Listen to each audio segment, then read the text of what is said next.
I'm in late. So, I was saying before, two things you need to know about where you sit.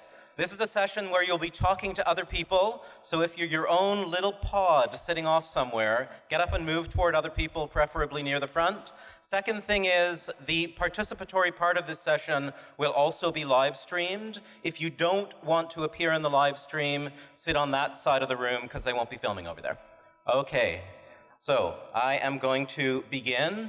I'd like to start by acknowledging that we're on Treaty 6 territory, recognize that all of us in Edmonton and Alberta are beneficiaries of this peace and friendship treaty, and to say that, in my view, anything good that's going to come out of enlivened public involvement in Alberta, which is what we'll be talking about today, will have to connect richly with honoring the treaties. And so, just wanted to say that.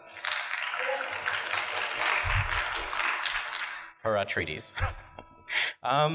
Okay, so I'm a political theorist. I teach in the political science department at the University of Alberta. And what I research is public involvement, deliberative democracy is the jargon we use, and systems change. How can the kinds of involvement processes that come up from the grassroots, but also that governments and large organizations host, actually lead to real changes in systems, power relations, and so on? And so I'm going to say, as people on the left, because I'm assuming that's the constituency for this conference, I think we're part of what has educated us and raised our consciousness as people on the left is experiencing in different ways the power of citizen participation and the ways that it empowers participants, builds an understanding of structures and systems and power, both for participants and for leaders, including political leaders, how it builds community capacity to guide government, to push government, to act in concert with government. And I'm just going to offer you a distinction. I'm going to say that that kind of citizen participation or public involvement can happen in two kinds of spaces.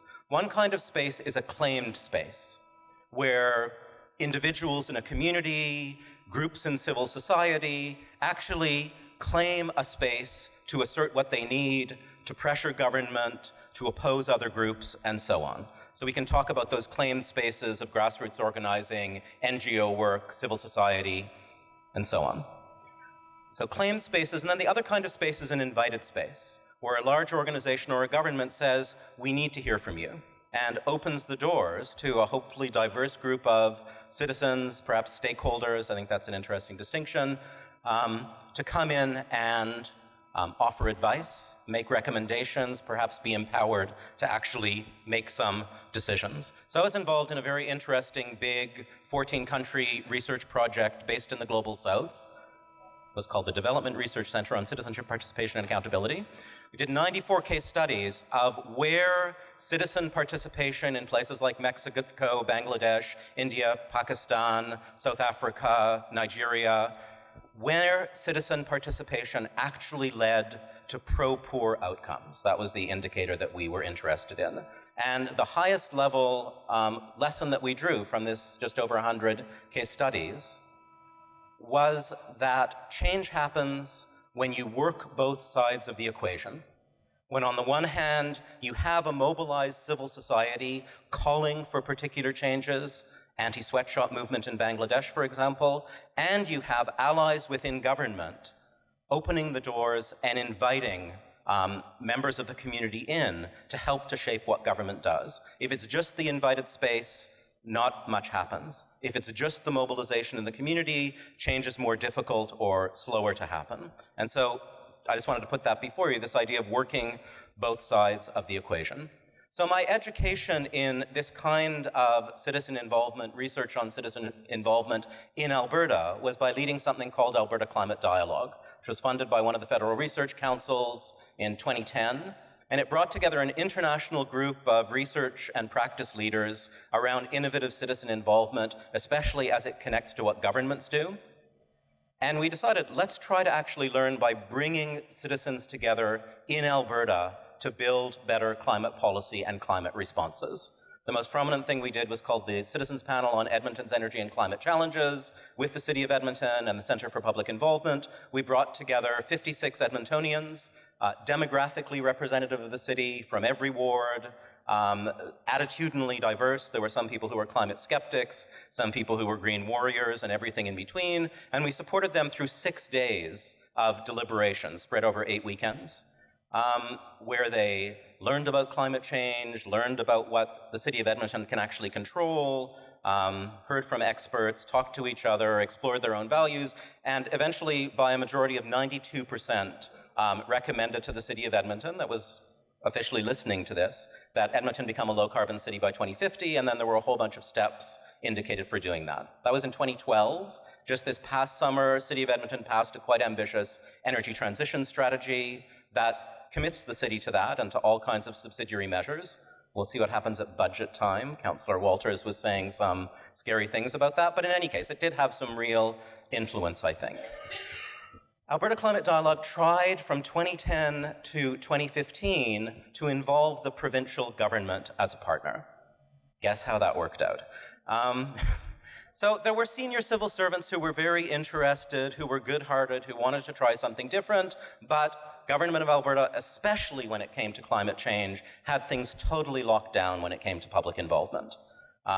There was not a single, even stage-managed public consultation between 2010 and 2015, even though the government was renewing its climate policy, because they just wanted to control everything. Control the message, not have any people gathered in rooms in an official way where someone could say something challenging. And so nothing happened in terms of actual work with the provincial government. And so with many of you, I'm sure, the skies opened with the last election, and there's this new sense of, oh my God. First of all, I didn't realize just how crushed I had been living under these decades of PC rule, but also like new things can really happen. And so ABCD was very excited because, of course, the new government dove right into climate change policy, and we thought maybe they will involve Albertans in a different way. And from the beginning we heard, we're going to do this by listening to Albertans. And of course we heard the PCs say many times, we're going to do this by listening to Albertans. And it's early days, but my view is that so far, what we've seen from the NDP government in terms of public consultation has been right out of the PC playbook, at least in terms of the forms they're using. So the PCs used telephone town hall meetings, things you could turn up for and put some stickies up on a wall and a consultant would interpret them for you, stakeholder meetings with invited groups. Maybe the stakeholders in the room are a bit different with the NDP, but really it's pretty much the same set of forms of public consultation, very tightly controlled, framed from above. Often, whoever shows up gets a voice, and there isn't any broad recruitment to represent the diversity of Alberta in these exercises, and they're not deliberative. You can show up and express your opinion, but you're not going to spend 6 days or even 60 minutes wrestling with trade-offs with people who sit somewhere different than you. And so, like I say, it's early days.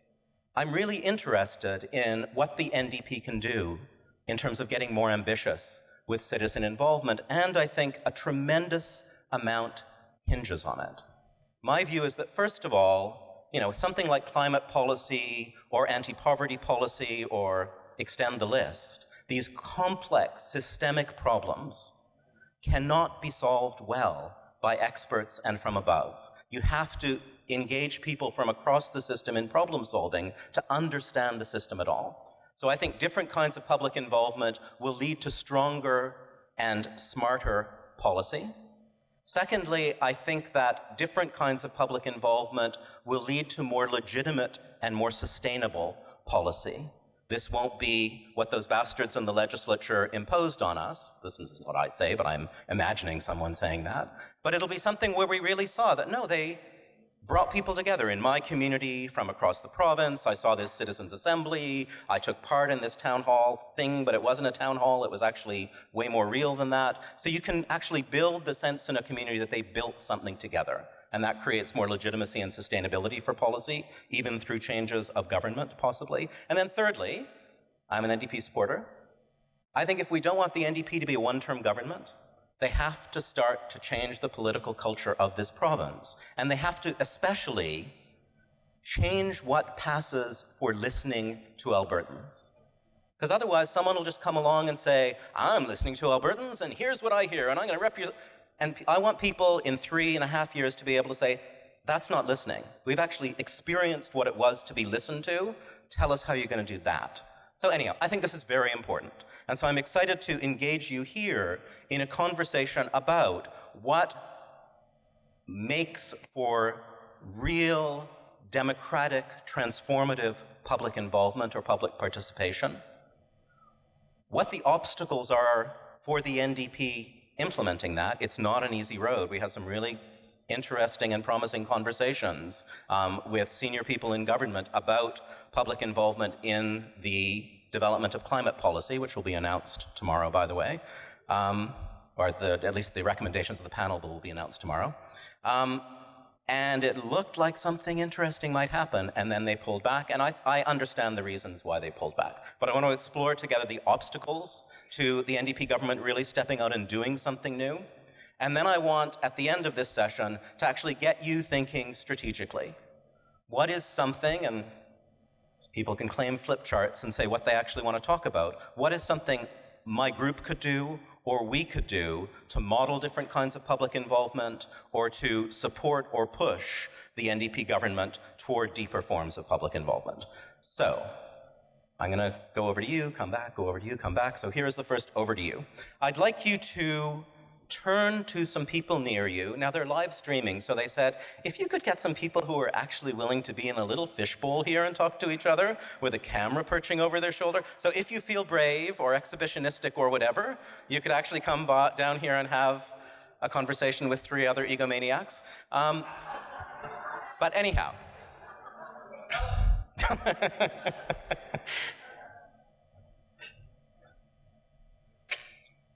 Here's what I want you to do. I want you to talk in 3s or 4s, and I'm going to give you just 8 minutes for a couple of people in that group of 3 or 4 to tell a story about something they have experienced around citizen participation, public participation, a good process. It could be one that government ran, it could be one that you experienced in a community league or in an NGO, but just take 3 minutes, that's really short, and just give the bare bones of what that experience was or what was good about it. The others in your group are going to listen to you. I think 8 minutes is enough to hear a couple of quick stories, and then I'll just grab some insight. No, I don't want to hear the stories again, but just grab some insights that are like 10 or 15 seconds long, and I think we'll do a better job keeping them short if the person who tells the story doesn't share the insight. So I'll get other people in the group say, I heard something and it really told me something important about the importance of inclusion in the following sense, or empowerment in the following sense, or whatever pops out to you. So, turn to people near you. If you're sitting alone, please move and sit near other people and chat with them. So, and if there are some people willing to keep the live stream audience happy, come on down here. Go. Everyone in the room should be talking.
The nurses come in to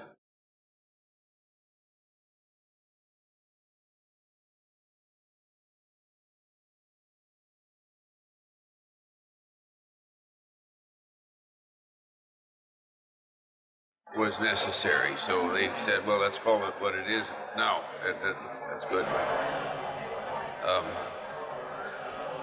And anyway, I'm retired for a long time by now. I taught at Cold Lake Air Base, and then I'm done.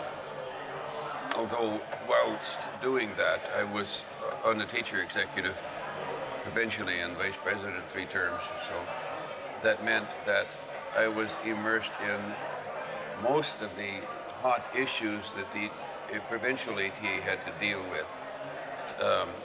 Things like maintaining a single organization, fighting exam variations that this idiot we had for a deputy tried to cook up comprehensive exams. Have you heard of those? Yeah. That was to, but in the early 70s, when I was in Germany teaching, there was a decision here to abandon the departmental exams. It came out of a commission on education led by Wally Worth. So they just up and abandoned the provincial exams for 9 and 12, you know. And then marks went all screwy because they didn't prepare for it. They didn't prepare teachers for it, etc. And marks went all over hell, and there's all kinds of problems with that.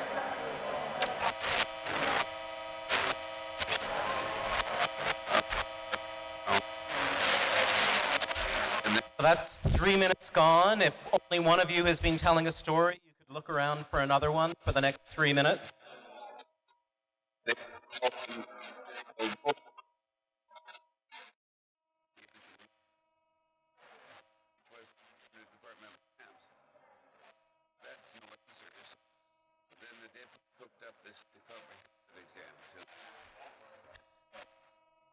Students, after they've gone through 10, 11, and 12, on everything they learned in high school in one exam.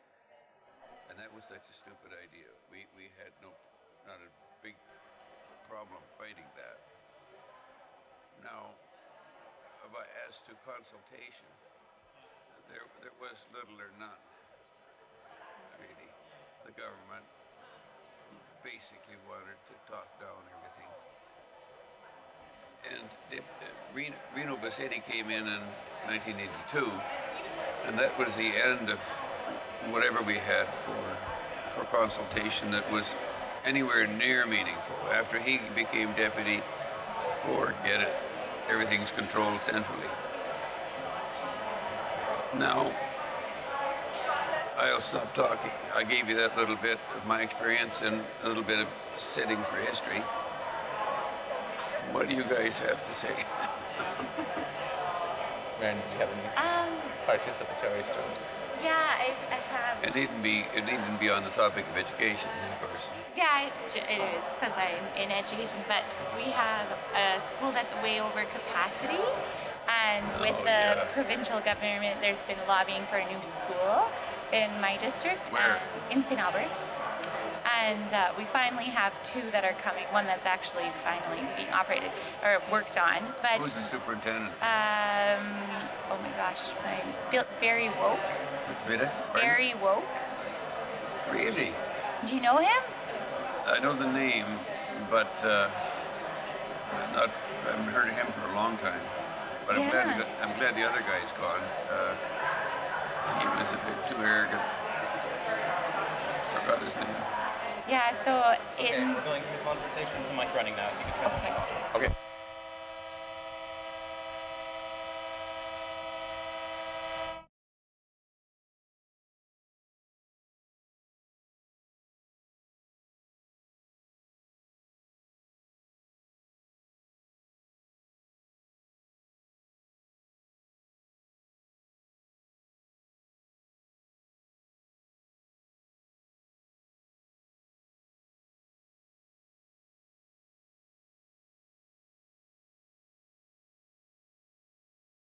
In a single sentence that captures a lesson or a principle or a piece of guidance, right? Imagine Rachel Notley were standing right up here and you could say something to her that was only one sentence long and not an academic sentence, but like a newspaper sentence about something that's important to take seriously in how you do public involvement or how you get the public participating. So put up your hand if you want to speak. A mic runner will come to you, and try and be very, very succinct.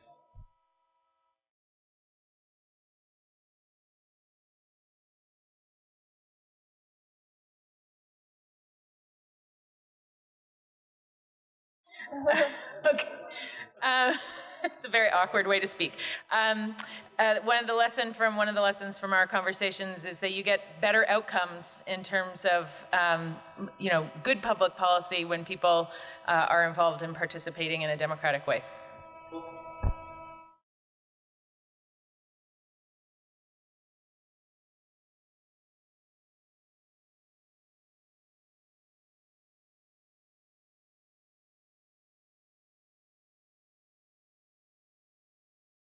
Sorry. So we had a few short lessons with a couple of stories, one of which is that there has to be a certain degree of trust. If there isn't any trust or any belief that the other side is actually listening, then it's impossible to keep going. Also, if from the perspective of someone trying to consult with others, it needs to be truly free in that you can't really go into it with a specific objective, except for something very broadly painted, so that people actually want to contribute and feel listened to.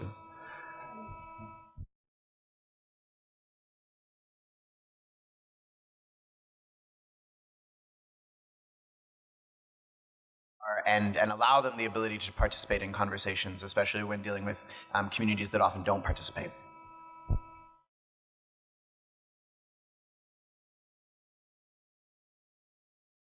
That we got from our examples was you have to explain to the public. You can't just go and say, this is what we're doing and this is, you have to give them all the information so that they understand what you're trying to get them to participate in and what the results could be.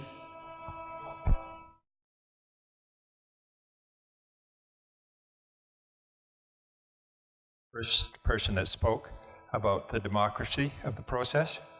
We are two strangers, and it was very easy for us to communicate. But we share a name, but that's all we share. But we did agree.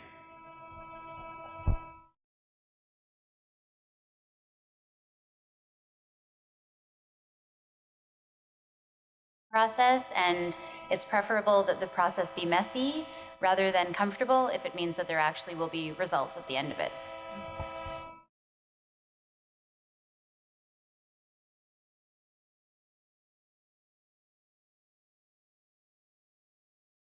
Don't ask people to think outside of the box unless you're willing to do something outside of the box afterwards.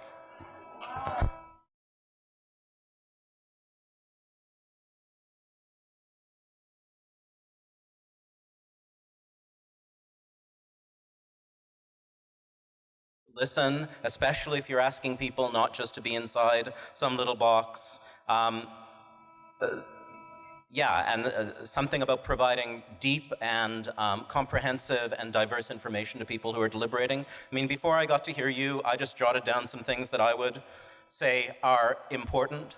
I think it's important for exercises to be inclusive. If you just open the door and say, if you're interested, come on and share your views with us. You're going to get older, privileged, male-dominated groups, right? That's very predictable who shows up to open door consultations unless it's very close to the ground on an issue that is of immediate impact to a marginalized community. So there's a lot already known about how you would in fact bring a more diverse and inclusive group together. There are a whole further set of issues to be discussed around how you involve Aboriginal people, First Nations with treaty rights. It's not necessarily by saying, you come too. Sometimes it's through a parallel process or a nation-to-nation process. But anyhow, inclusive, deliberative, not just hearing each person's opinion, but letting them actually work through issues with others.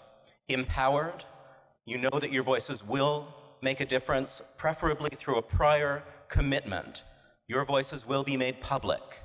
Your voices will be considered as we make policy, and we'll respond explicitly to tell you what we did, what we didn't do, and why. Or at the limit, if you look like something like the Citizens' Assemblies on Electoral Reform in BC and Ontario, whatever you decide, as a group, we will take to a referendum in the province. Or if you look at participatory budgeting, whether in Canadian municipalities or very widely in Brazil and other countries, you decide.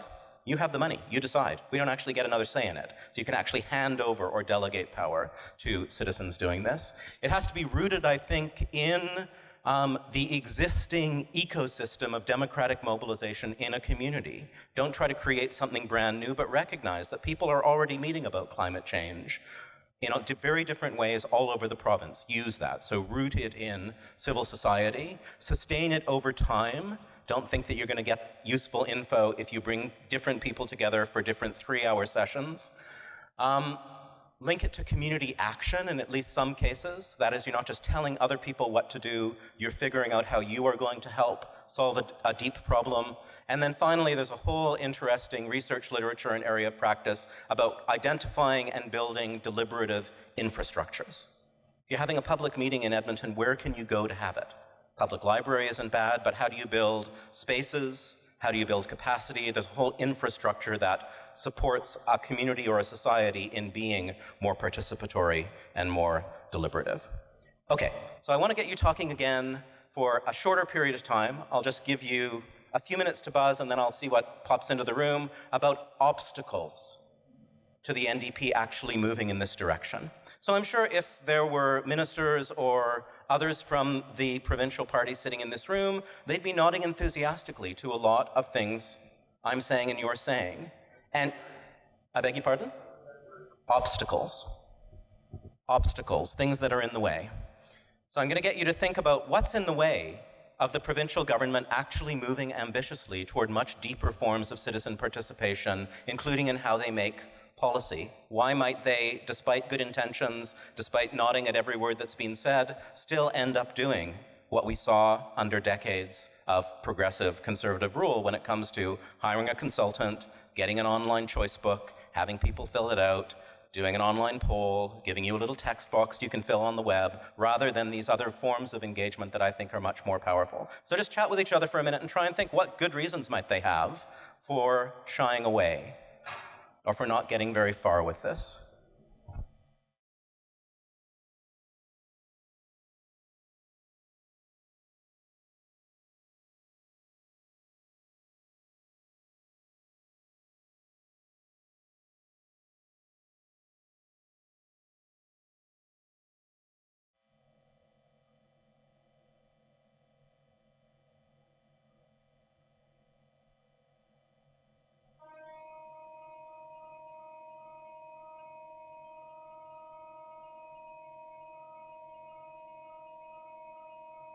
More than just voting in an election, which means that you have to have something meaningful in between, which is what we're talking about for this stuff.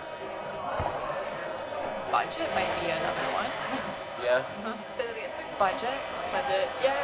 Money usually speaks. Like if it's clear that people want something, but the government doesn't have a way to pay for it, do you mean? Well, and it's a more expensive process. The more the process itself. Too. Yeah. It's cost money, right? Actually, I've heard that through it's the all-party committee that's set up right now in the legislature around democratic reform. The Ethics and Accountability Committee is what it's called, and they've actually had debates. I read the minutes of their first meeting, and about how expensive it would be to do in. Ended up being meeting, but they wanted to know how much it would cost first before they decided whether or not they would do it. Right?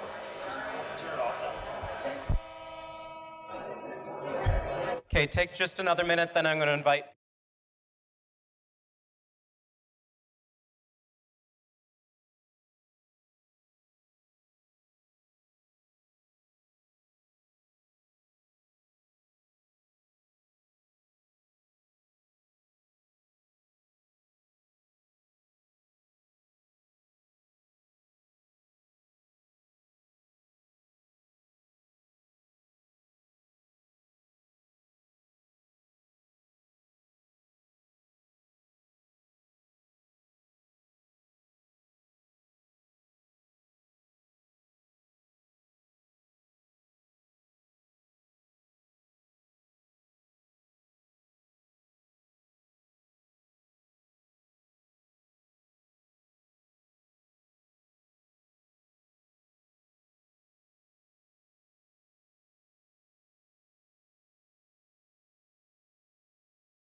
Okay, so I would like to invite you to speak from your conversation about what are some of the obstacles that might keep well-intentioned and blessed from above NDP government from actually going very far in changing the way that they do public involvement around policymaking processes. I downloaded a nifty app from the internet that counts down, in this case, from 30. So take 30 seconds. 30 seconds is great. Be briefer if you want. But when the annoying horn from that app sounds, I will move on to someone else. So I'd like to hear 10 or 12 people speaking for 30 seconds each. Go.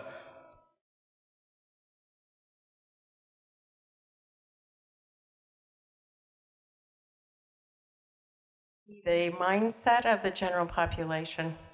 If we are unable to shift the direction of the majority of the population in seeing equity is important rather than hierarchy, money, greed, and all the rest of the motivations for not moving in a different direction, then we're going to be doomed.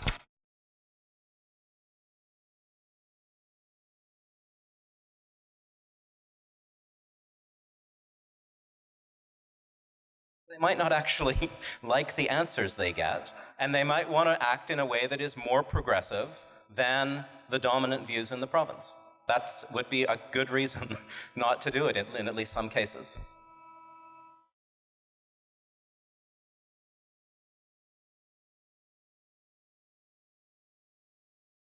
Years of atrophy of public engagement in democracy, a more full generation. And on that basis, I think they should be given a break.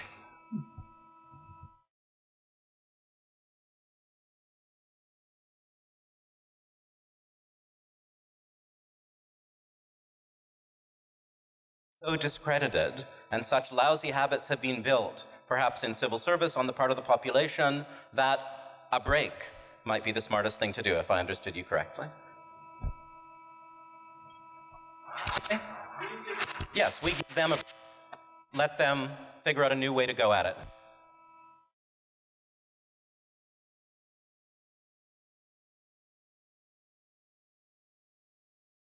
That's what our group came up with. We have to make, as Alex said last night, we have to make a position so they can succeed.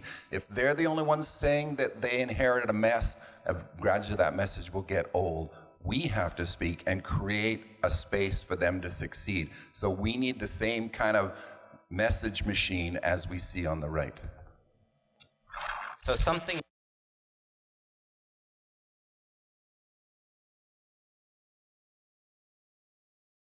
public involvement to counter the message machine on the right.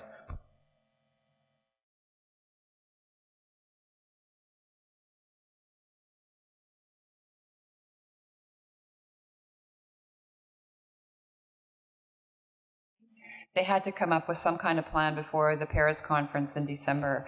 And I think to hold extensive public consultations in that short period would not have been realistic.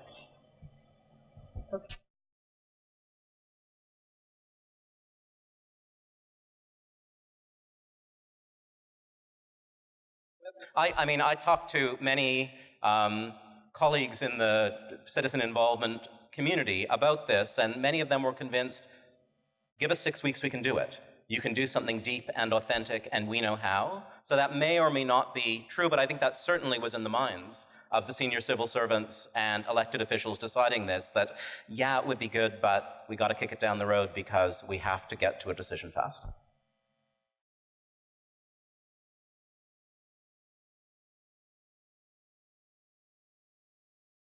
And the system's set up so you think in 4-year chunks.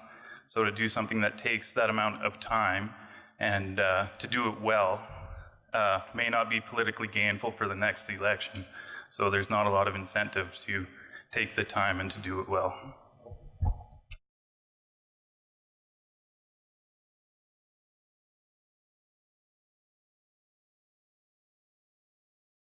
Mic runners, go.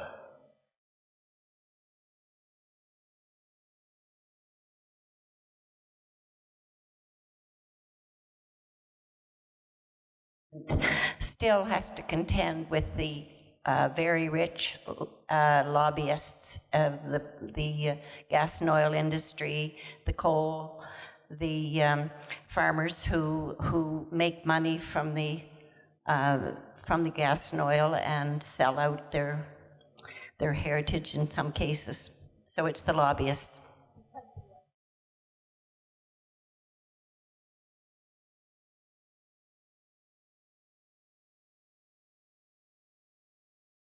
Perceived risk or actual risk of running these processes is there are well-organized interest groups who will pack the hearing, drive people to the website, and the results will be distorted by forms of power and mobilization by power that we've seen repeatedly in this province. Let's just get two more.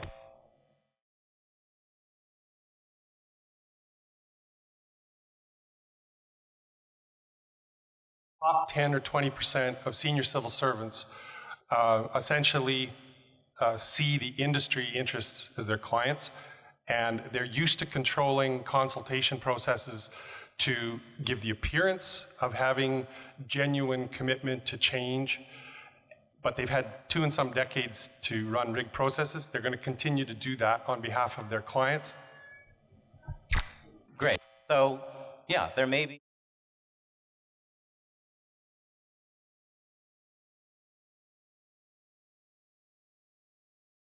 way to serve clients, and even though in some ways the client has changed, their habits and motivations may change much more slowly, or the personnel may change rather slowly.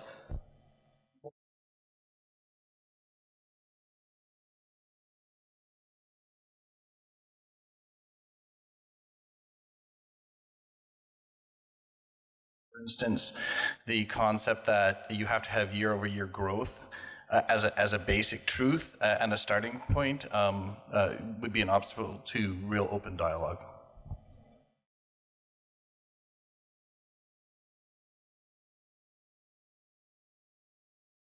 Just reproduce the dominant discourses that got us into the mess we're in now. So those are great answers. I'll maybe just throw in a few more. So I actually ended up working with municipal and provincial civil servants quite a lot in the life of ABCD and learned painfully to see the world through their eyes. And so I would just add the incentive structures for senior civil servants and for elected officials are don't make mistakes. Don't screw this up. Don't let some message get out that cuts against the direction that government wants to take.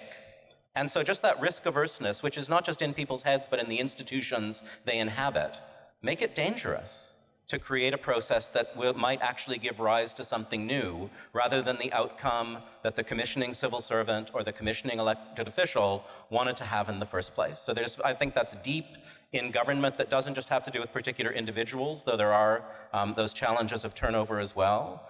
I think that I was chatting with a friend who is one of the sort of the leading thinkers around public involvement in North America, and he was saying, from my perspective, progressive and left governments are less willing to do authentic public involvement than centrist governments, because just given the way they see the world, there's a role for expertise, there's a role for science, there's a role for the perspective of people who see the world in the right way or have had their consciousness raised in the right way. And so just ponder that. There may be something about the things that we in our hearts want the NDP government to do that privilege expertise over diverse citizen voice. I admit to having that thought when I was trying to convince the minister and others to do more innovative public involvement, that, oh wait, if you're going to do something really ambitious, screw public involvement. So I think there are reasons not to take that position,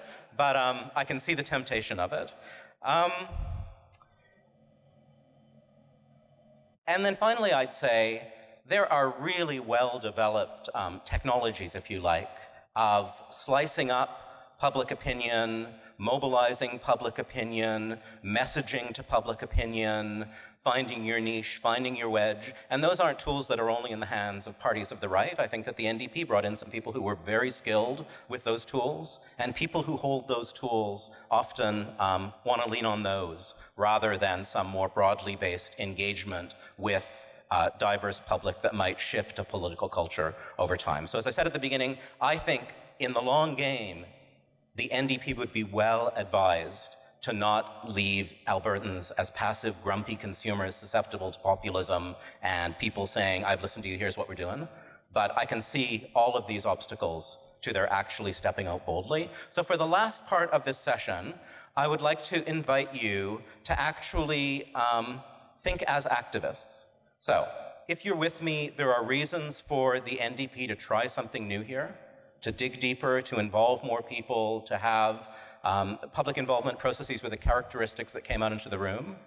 They face the obstacles, we just canvassed some of them. What can we do? What could happen in communities? What could happen by people from within the party? What could happen by people from within civil service? You're situated in different interesting places here in the room.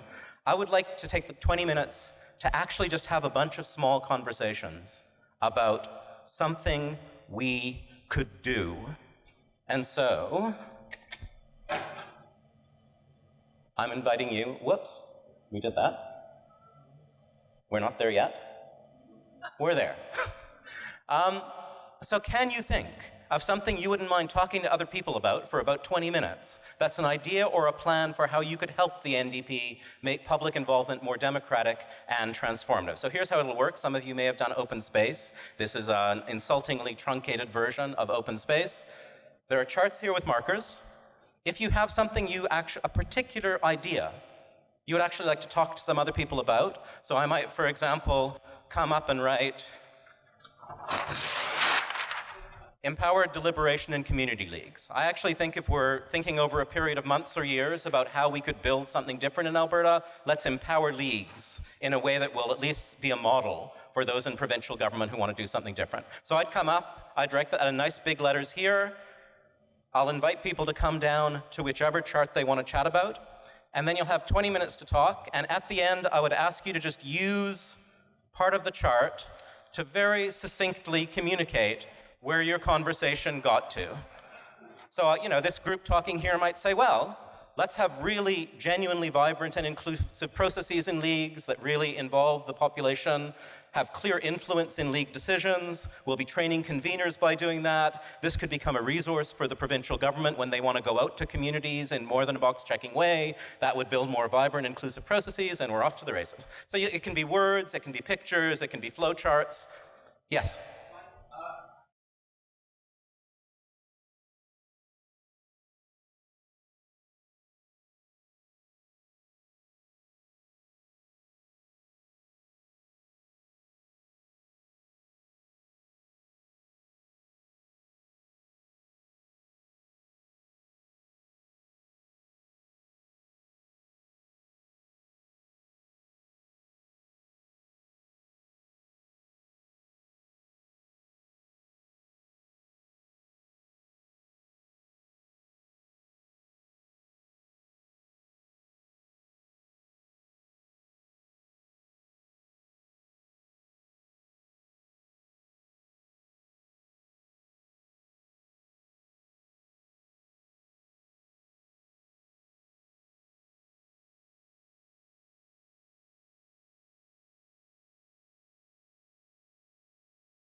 Itself.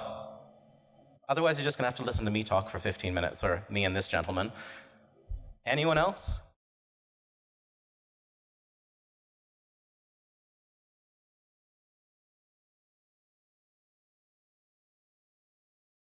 So the one other thing I would urge you to do, so you'll see a few ideas up there. I'll invite you to go up and join an idea that grabs you for a 15-minute conversation. The only thing I'd ask you to pay attention to is that there be some sharing of voice standing in front of a poster. Not just you, the host, talking, not just the loudest voiced person in the room, in the group talking, but try and maybe do a round first and listen to other people. So if you don't have a poster idea of your own, come on down. I'll just read what's across these.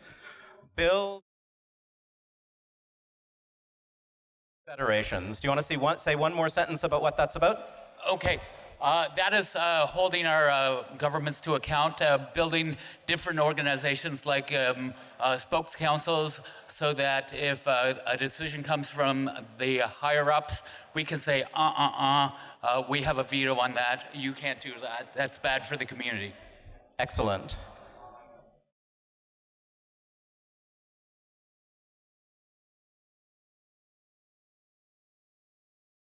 Communication technologies. Have no fear of hitting hard. So, okay, I'm not going to try and read these out because they're still being written. Please leave your seat.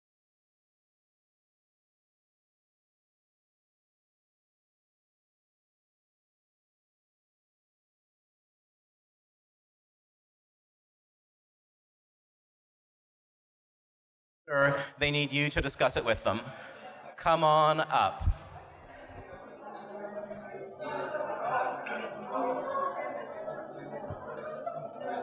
Create consultative teams with frontline workers on policy. Ask youth.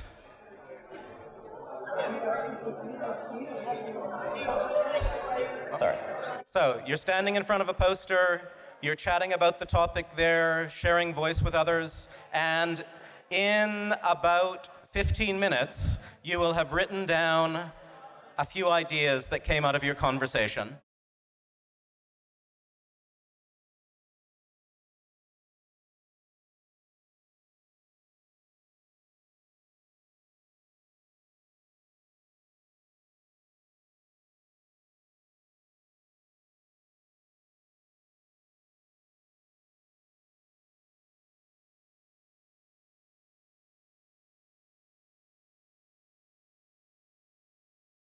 Starts, come down and help them out.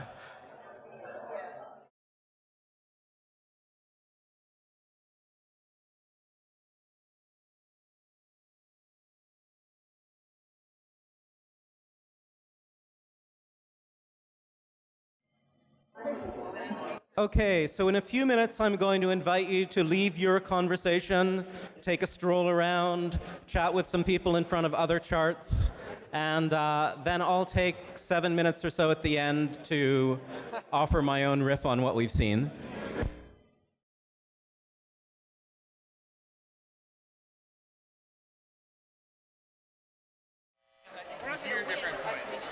So take 5 minutes to be a tourist. If you want, you can leave someone behind at your pad to explain what's there, but that's optional. But go check out what other people have been working with.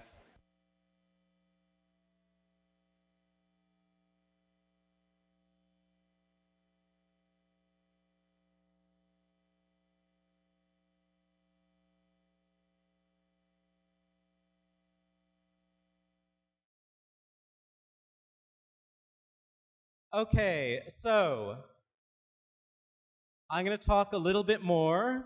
It's cool if you want to stay where you are. It's cool if you want to go back to your seat.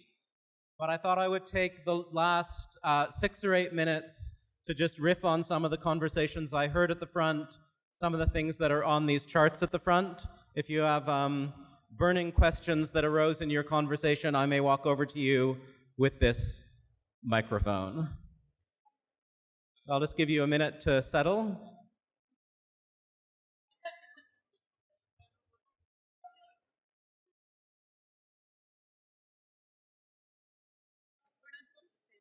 No, you can go back toward your seats if you want. So I'll see if these posters can stay alive and on the walls of this room through the rest of today and tomorrow. There's some really interesting stuff there. But let me just offer a few closing comments. So one thing I'll observe is that a lot of these conversations a lot of the material on the flip charts relates to locations of conversation, seniors groups, for example, different parts of the civil service on some of the others, unions, etc., places of conversation, organizations, or flavors of conversation that we'd like to see happen, anti-heteronormative, hospitable to indigenous voices, and so on. So one thing that I wanted to point to is that there can be an element of wishful thinking until you connect those spaces of conversation or those flavors of conversation with particular tools that would assist with first steps. And so one of the things I find both inspiring and often frustrating as someone who's just very plugged into what's happening in different parts of Canada, the United States, Europe, other parts of the world around public participation is that our vocabularies here are so small and so stunted by years of doing the same thing again and again. And so, I mean, just to throw out one example that I find quite interesting, you could Google it and see if you find it interesting as well. It was a project in the United States called Talk Text Act. And so after the shootings at Sandy Hook, the leaders of a bunch of the big dialogue convening organizations in the United States, Everyday Democracy, Public Agenda, groups like that, said, holy crap, like, we know how to do this on a community scale, create tools, bring groups together, have conversations across the predictable polarities and boundaries. We need to help with this. And so eventually they built something with the White House that involved, it was sort of multi-level, and I think one message you'll hear from people who do this well is, don't just have one thing you're doing, you know, come to this room, come to this website, but find different ways to meet people. And so in Talk Text Act, the lightest touch form of involvement was gather with 1 or 2 or 3 or 4 friends, text this number, and we'll text back little snippets of information, of questions, and you'll have a conversation that'll last about an hour, and you will be feeding things back to us about how you think that you personally, but also the communities and organizations you're involved with, could do a better job dealing with mental health issues. And so one part of it was just letting people have those conversations, which is already, you know, you could do that in a seniors group, for example, if there were someone who was into texting. And that was feeding into a bigger conversation. But also they went out, they said, here's what we'll do for coalitions of municipalities, civil society organizations, and businesses who not just want to host more sustained conversations, but want to act on the ground, change something in your community around mental health. We'll actually support you in doing much more robust face-to-face conversations that lead to change in your community and that also send something to the federal level about where the problems are, what needs to change. And there were other dimensions online, et cetera, to what they were doing. So that's just one of 1,000 possible examples of how you can actually grab tools, grab expertise that's out there to do forms of public involvement that are much richer than what we're used to. So I wanted to flag that. I also wanted to say I was having an interesting chat with this group who was talking about work with union committees, nonprofits, and NGOs on issues, about the existing capacity that's there within organizations. So one question is, how can government, when it's going out on climate change or healthcare or whatever it is, not just engage individuals, not just engage stakeholder representatives, but engage these vibrant communities of people? I think that is excellent. The thing that I threw back was many of these organizations, I'm a member of the AASUA at the University of Alberta, are dead crap at engaging their own members. They do it using tools, if anything, more conventional than the ones that are used by government. You know, representative bodies where you can go and sit in council for 3 hours and listen to people yell at each other and maybe put up your hand and have a second at the mic. You can do online, you know, we just had an online survey about how we want to engage with the new right to strike legislation or new labor code. They sent out 2 arcane questions by email. This is live, right? And you could, there was not even a text box you could fill in, you could just vote. And so just to say, if you want this stuff to change and you're a member of a union, a community league, another kind of organization, you could actually be asking yourself, how are we doing at actually modeling vibrant, participatory, inclusive deliberation as an empowered part of decision-making, and think about what it would take to shift that. And again, you'll run into really real obstacles, reasons why it doesn't feel like a good idea to do that, and the challenge of identifying first steps, tools, models that would allow you to do that more successfully. So for me, there's advice I want to offer to governments at the federal level, at the provincial level, at the municipal level, about how to engage their citizens. I think there are powerful models from elsewhere that we could use to our deep advantage. But I think from the other end, we have to start building this with our own hands, where we live and work and play. And then we can at least point to things. Here's a community league that's actually doing it right. Come and sit in on one of these public meetings they're holding and see how much smarter we are together than we are working through the usual forms. And so I would encourage you to think about the organizations you're part of and support them in making that movement. So I think you can do that. I think we can all be critical citizens, and there was actually something over here about institutionalizing that critical capacity so that when public involvement happens at the hands of provincial government, there are people, whether in the planning, if you have that kind of access, or in the execution, can say, this is excellent, here's what I like about it, or this is bullshit.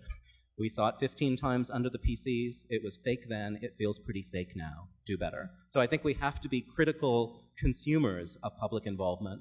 We have to build possibilities somewhere else. And it is my conviction that if the NDP were bold in this, someone was saying, they feel like they have a year and a half to act and then they're into the next election cycle, so maybe bold has to come soon, then something can start to shift in the passive, grumpy consumer, easily mobilized for all kinds of purposes political culture of Alberta. I mean, mobilized in the sort of negative, write nasty letters and troll people on blogs and, vote as you are encouraged to vote based on very shallow reasons. We can start to build a different political culture, whether it's in leagues, whether it's in neighborhoods, whether it's in unions, whether it's in workplaces, whether it's in where we play, and hopefully on the part of the government in a quite self-conscious way. I think that's the pathway to a better political future for Alberta. So I'll stop there. Thank you for taking part.